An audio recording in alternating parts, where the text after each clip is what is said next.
Holmes.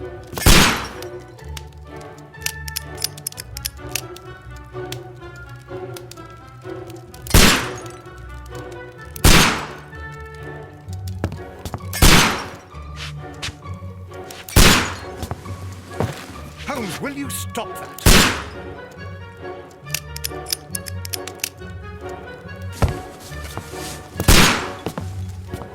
You are utterly mad.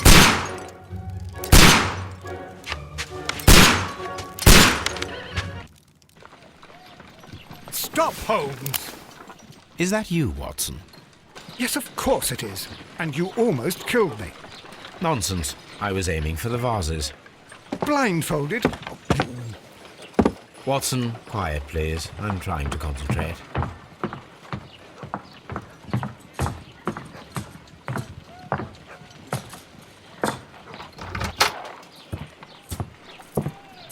Ah, Lestrade. What is it this time? He can see me. Well, here it is, and it's a good one, Mr. Holmes. A gentleman by the name of Peter Carey, also known as Black Peter, has been murdered. A sailor, most probably. What happened here? Oh, Mr. Holmes, how could you? It's the only exercise I've had all week. A grateful client from Limoges sent me a vase collection this morning. I couldn't think of a better use for it. You're out of your mind. I missed 4 out of 10. Given you were blindfolded, that was very good. Can I have a try? Am I the only sane one here? I suppose that Watson is right, Inspector. A little brain work would be preferable now. Do please tell us more about Black Peter. Peter Carey, born in 1845 and 50 years old. An ambitious sort, he achieved much success in seal and whale hunting around Scandinavia. Retired in 1884 with a small fortune. He invested his money in a property called Woodman's Lee, near Forest Row in Sussex. It was where he lived for 6 years, and where he was found dead yesterday. Has the investigation already begun? Yes and no. In fact, this crime is so mysterious that I would prefer you to join me down there. Give me half an hour to prepare, Inspector. Take your time and join me there. I have to go through the yard first. The Merry Men struck again. What have they done this time? They robbed a powder reserve. I'll meet you at Woodman's Lee, Mr. Holmes. I should help Mrs. Hudson here. I also have several appointments that I must keep this afternoon. I shall go alone, then.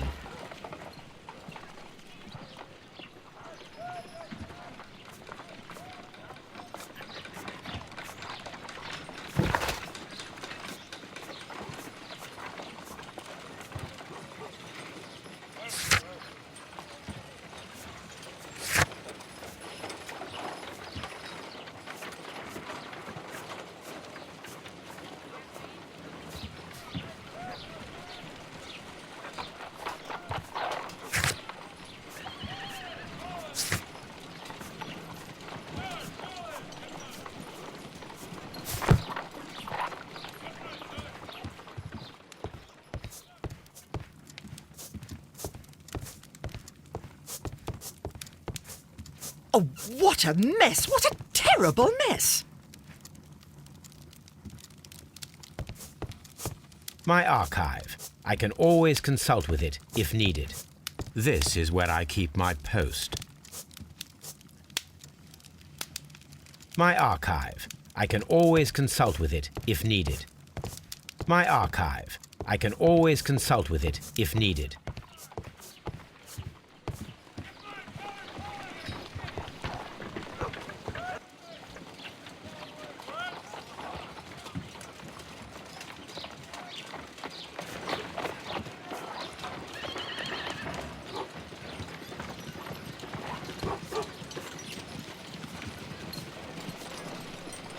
You go along to Peter Carey's house. Mrs. Hudson and I will take care of the mess you've made here. A map of London and the surrounding area. It could be useful.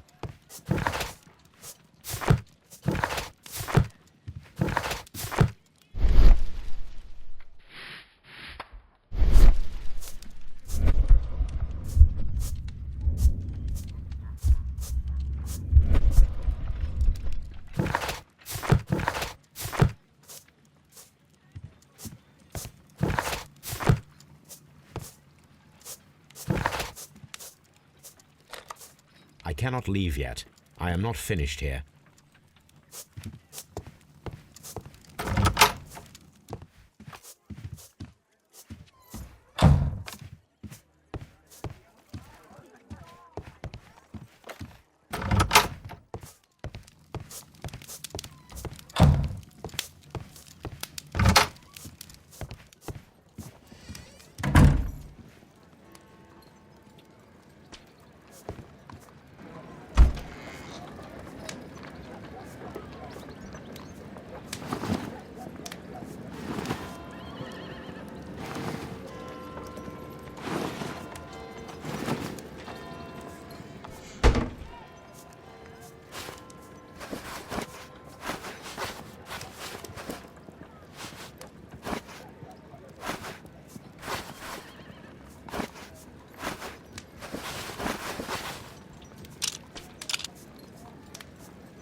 Mr. Holmes, I'm over here. Come on.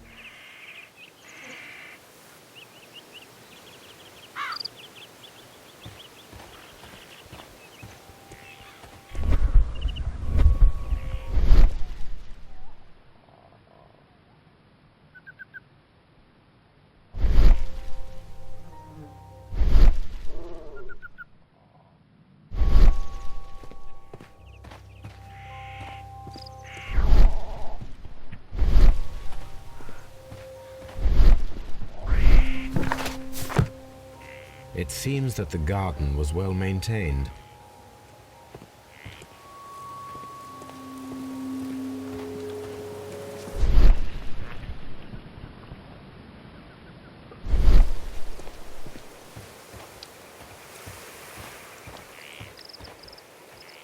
Inspector Lestrade, when will you remove my husband's body? It's sacrilegious to leave him here like this. As soon as we can, Mrs. Carey, I assure you. Allow me to introduce you to Mr. Sherlock Holmes. He's a detective. No doubt you've heard of him. I'll wait for you in front of the cabin, Mr. Holmes. My condolences, Mrs. Carey. Thank you, Mr. Holmes. Madam, can you tell me if you saw or heard anything unusual upon the night of the murder?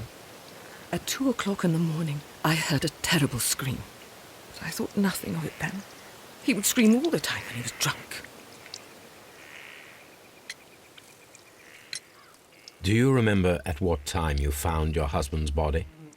In the morning, at around 7 o'clock, I noticed the cabin door was open, but I didn't go in to take a look, for I knew my husband would not have liked it. At around 10 o'clock, I dared to glance in through the door and... oh dear. The garden is very large and well maintained. Do you employ someone to look after it? It is true, there is a lot of work, but my husband took care of it himself.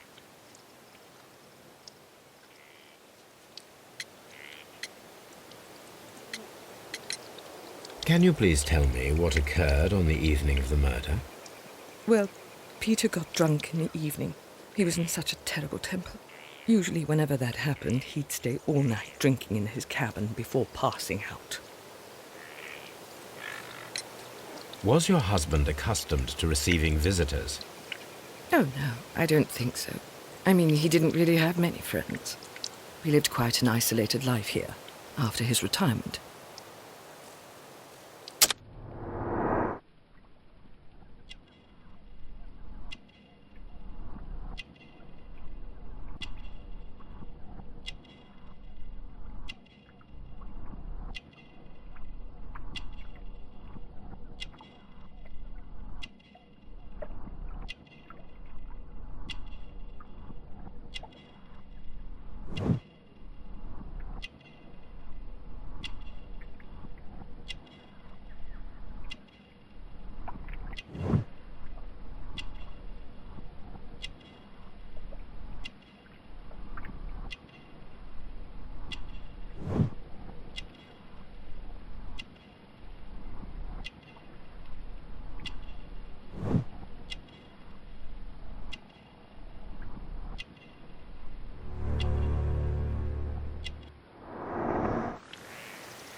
You have indeed suffered a great loss, Mrs. Carey. Nevertheless, I believe it will be less of a burden for you soon.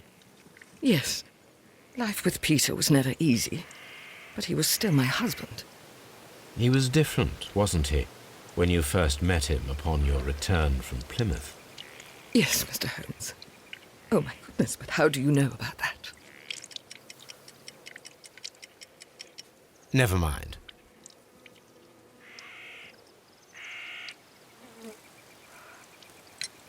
You have indeed suffered a great loss, Mrs. Carey. Nevertheless, I believe it will be less of a burden for you soon. Yes, life with Peter was never easy, but he was still my husband.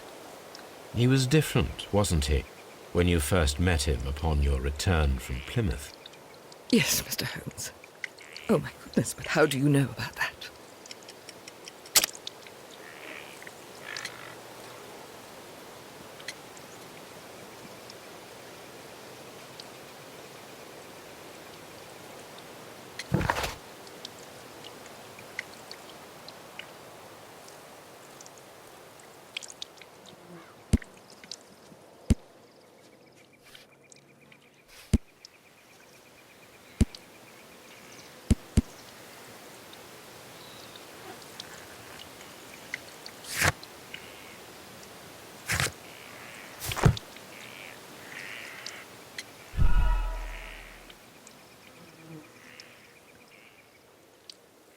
You have indeed suffered a great loss, Mrs. Carey. Nevertheless, I believe it will be less of a burden for you soon. Yes, life with Peter was never easy, but he was still my husband. He was different, wasn't he, when you first met him upon your return from Plymouth? Yes, Mr. Holmes. Oh, my goodness, but how do you know about that?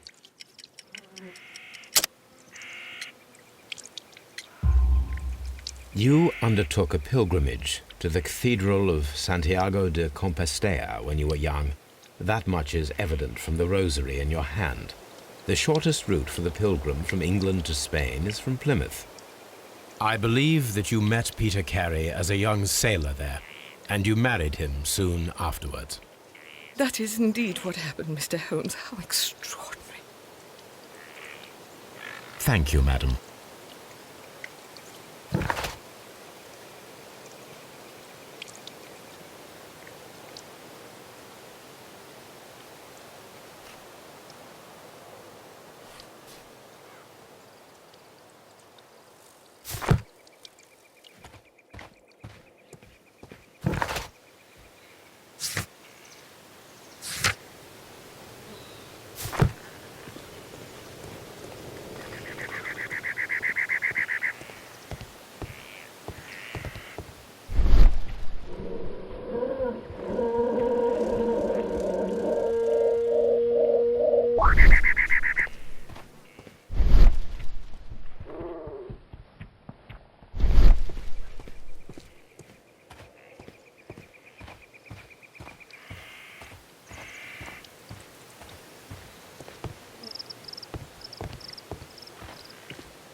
Peter Carey's body is inside the cabin. We took care not to touch anything. The door is locked. Wait just a moment, Mr. Holmes, and I'll open it. I locked it yesterday to ensure that no one should enter the cabin and tamper with the evidence. Ah, good thinking. Hello, hello, hello. What is it, Lestrade? It seems to me that someone has tried to force it, Mr. Holmes. Let me see.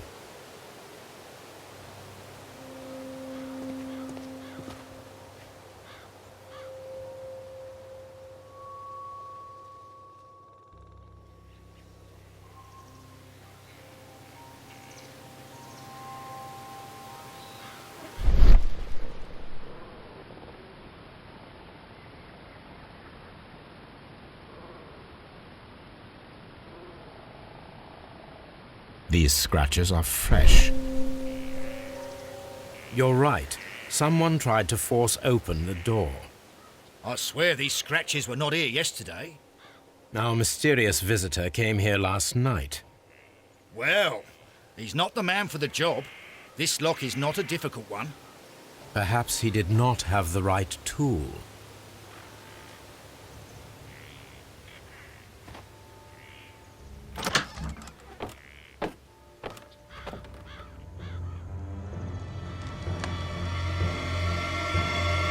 What a terrible way to die.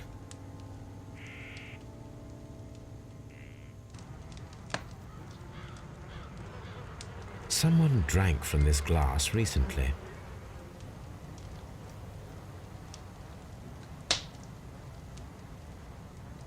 Rum, a sailor's drink. It seemed that Captain Carey was enjoying a drink before he met his death.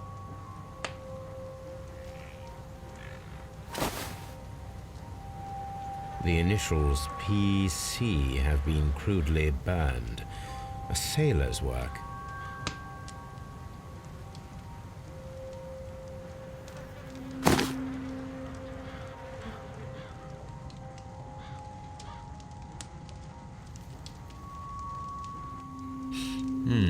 This aroma is familiar, but to recognize it, I must construct my associations in one picture.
Yes, this is a coarse tobacco, quite strong and very popular among sailors.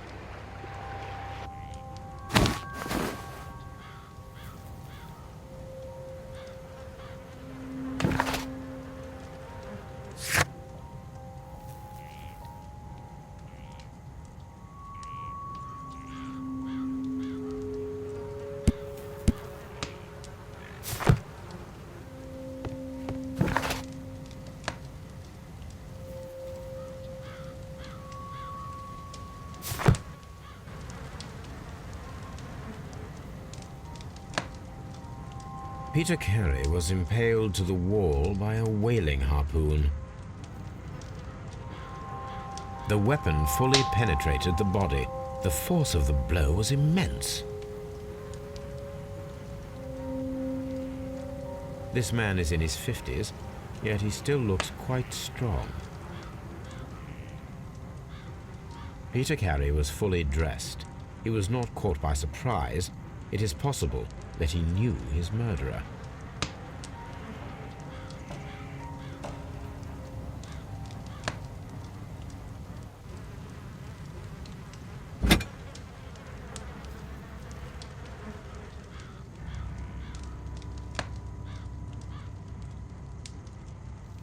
This wooden handle is plain and solid.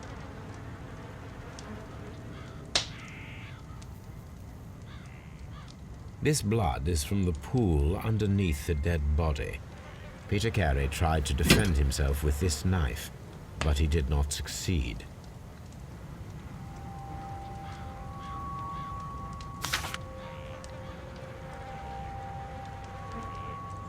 JHN are probably the initials of the owner of this notebook. The pattern of the blood stain indicates that the notebook was not lying on the floor prior to the crime, but it was dropped into the pool of blood after the death of Peter Carey.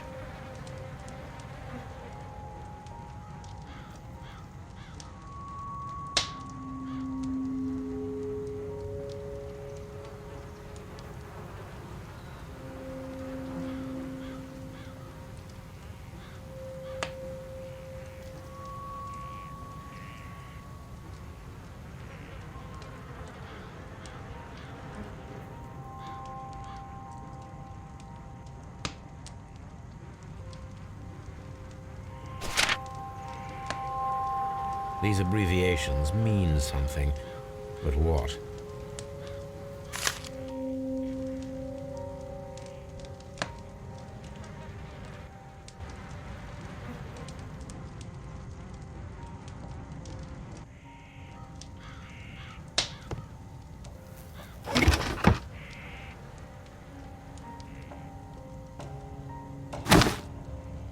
Peter Carey's boots. They look to be a size 8. Old navigation instruments, nothing interesting.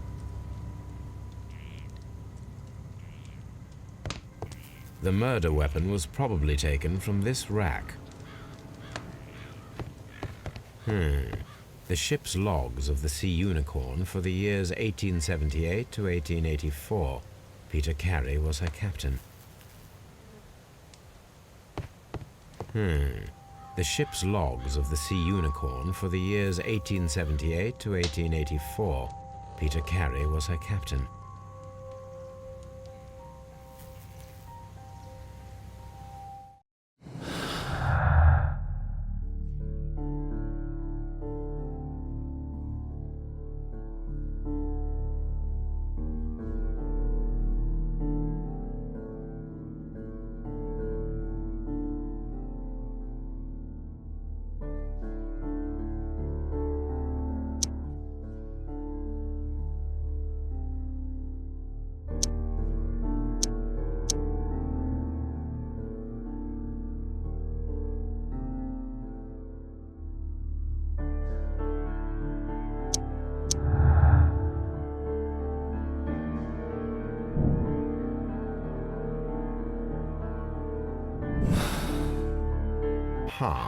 Someone was here yesterday. They attempted to force the door to gain entry.